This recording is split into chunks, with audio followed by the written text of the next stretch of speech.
Hey, this is Liam, your narrator. Just want to say a very quick thank you to all of you listening, watching, commenting, liking, subscribing, sharing, and all of that good stuff. It really helps out the channel and is much appreciated and very encouraging for me.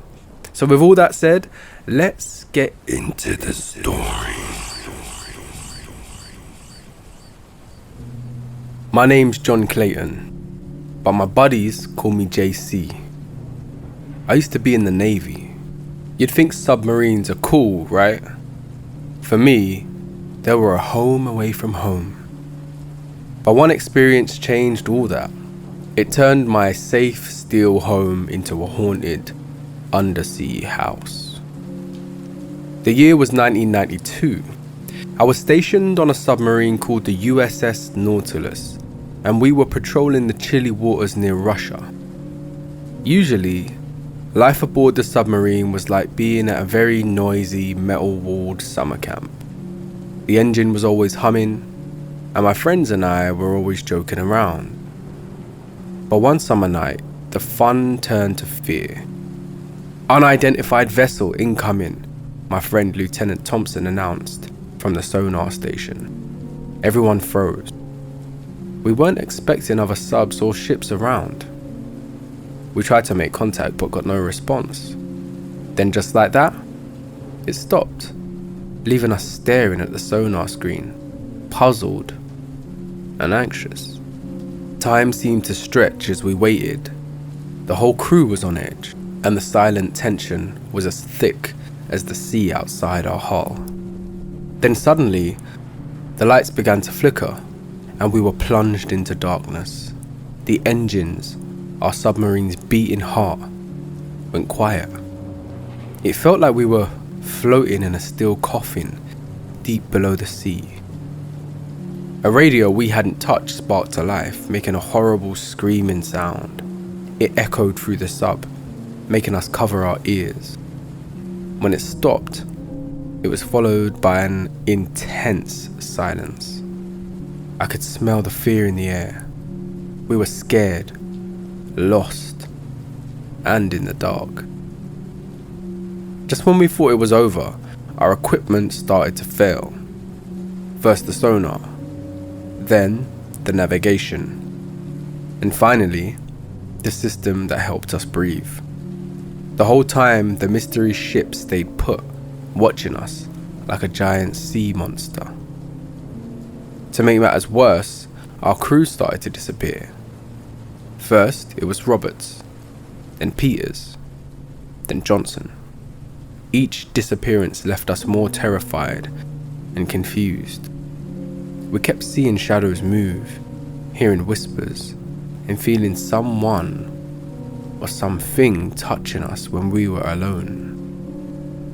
It felt like we were being haunted by a ghost under the sea. An invisible predator was hunting us in the deep, dark water. The fear was real. It was raw. It was survival. In the end, only I survived. I woke up on a beach with the sun burning my skin and the salty air in my nostrils.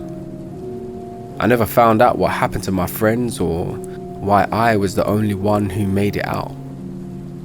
But the memories of those haunting days remain. A constant reminder that there's something out there in the ocean depths, something unknown, something terrifying.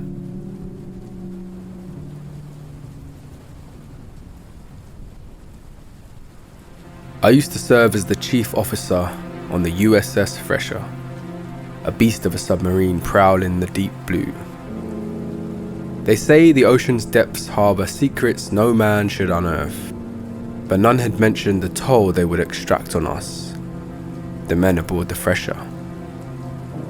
The start of our mission was routine enough, patrolling international waters, maintaining radio silence, practicing drills, until the day we dived to 1,000 feet for a drill. That's when the first whispers began. Disembodied voices echoed through the still belly of our sub, clawing at our sanity. The initial panic was quelled by rational explanations, pressure changes, mechanical groans. But as we plunged deeper into the abyss, the voices grew louder, more articulate. I recalled the dread that hung heavy in the stale, recycled air as I heard my own name being called out from the depths of the submarine, my blood running colder than the icy water that encased us. "James!" it echoed, a wailing siren's call. "James!" Voices started calling out to other crew members too, recounting secrets no stranger could possibly know. Fear and suspicion crept into the hearts of even the staunchest among us. Despair lurked in every corner, gnawing at our morale, feasting on the camaraderie we once held dear. Our reality transformed into a nightmarish realm.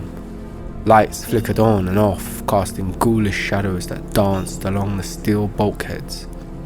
Instruments malfunctioned, and chilling cold spots appeared and disappeared throughout the vessel. The lingering fear turned into tangible terror when Petty Officer Barnes vanished. We searched every nook and cranny, every compartment and hatchway, but found no trace of him. One by one, crewmen began to succumb to the eerie phenomenon. Some claimed to see apparitions, shadows of men not among us. Others spoke in tongues lost to madness.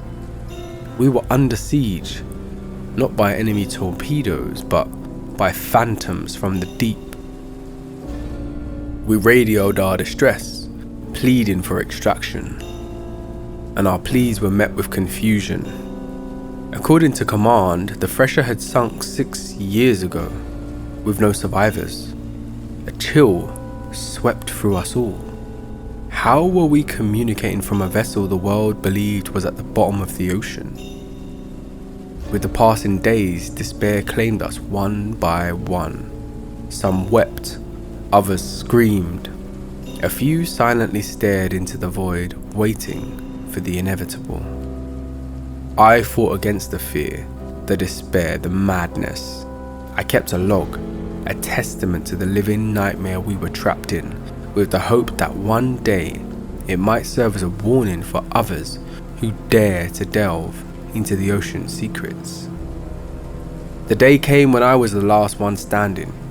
Alone, I navigated the ghostly vessel, its steel hull echoing the whispers of my fallen comrades. It was then I realized our fate was sealed the moment we plunged into the abyss. We were not merely submariners trapped in a nightmarish reality. We had become the phantom crew of the USS Thresher, doomed to roam the ocean's depths for eternity. I am James Hardin, the last man aboard the USS Thresher. If this log reaches you, heed our tale. Beware the depths, for they harbour horrors beyond comprehension, despair beyond endurance, and fear beyond all imagining. This is our reality, our eternal torment, and it's real, all too real. In the crushing darkness of the deep ocean, I served as the chief engineer aboard the USS Leviathan, a once formidable titan of the seas, now lost to the world above. Our expedition began with promise, but the enthusiasm swiftly gave way to trepidation as our communications with the surface ceased abruptly and without warning. Days turned into weeks, our solitude magnified by the deafening silence from the other side. We were alone in a world of eternal night. I felt the first stirrings of depression creeping in, a weight heavier than the oceanic pressure outside.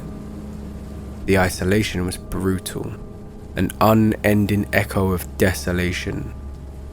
Sleep evaded me, replaced by vivid hallucination, shadowy figures lurking at the corners of my vision. Every sound was a whisper of doom, every silence a symphony of dread. Panic permeated the air, thick and palpable. You could see it in the eyes of my shipmates, the raw fear, the grinding anxiety.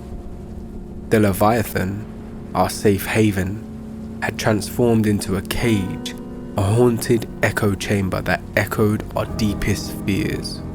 We attempted to regain communication with the surface, but it was as if we were reaching out to another dimension, our desperate pleas swallowed by the black abyss. An eerie quiet reigned, punctuated only by the metallic groans of our prison and the haunting sonar pings that seemed to originate from nowhere and everywhere, all at once. My comrades spiraled into their psychological nightmares. Some spoke in hushed whispers to unseen entities.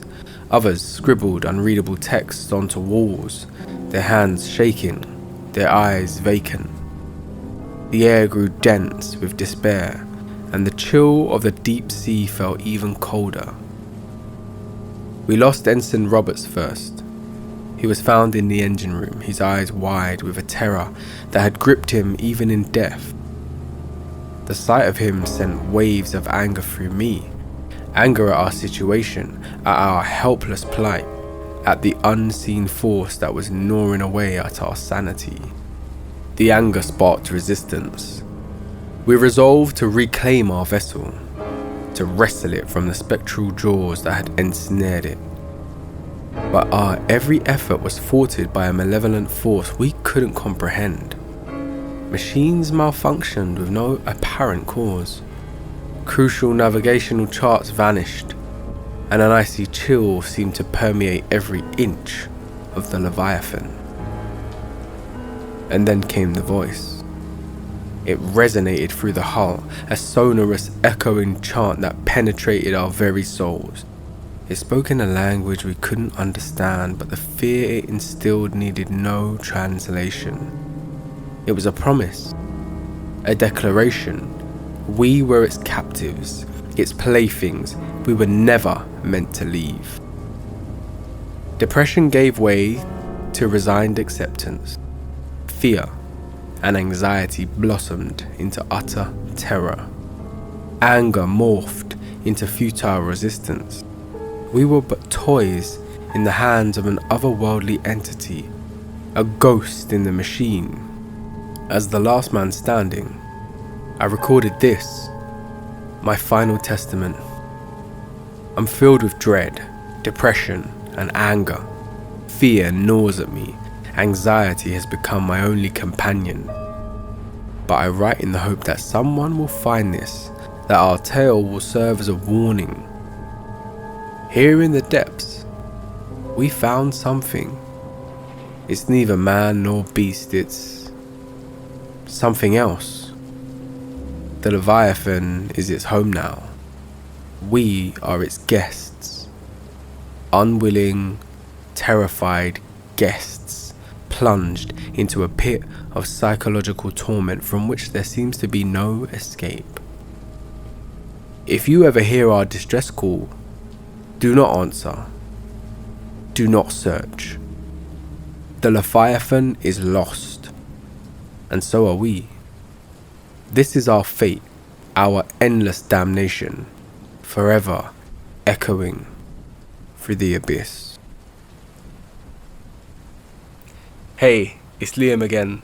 This is a little Easter egg for all of you who have stayed right up until the end. Big thank you to all of you.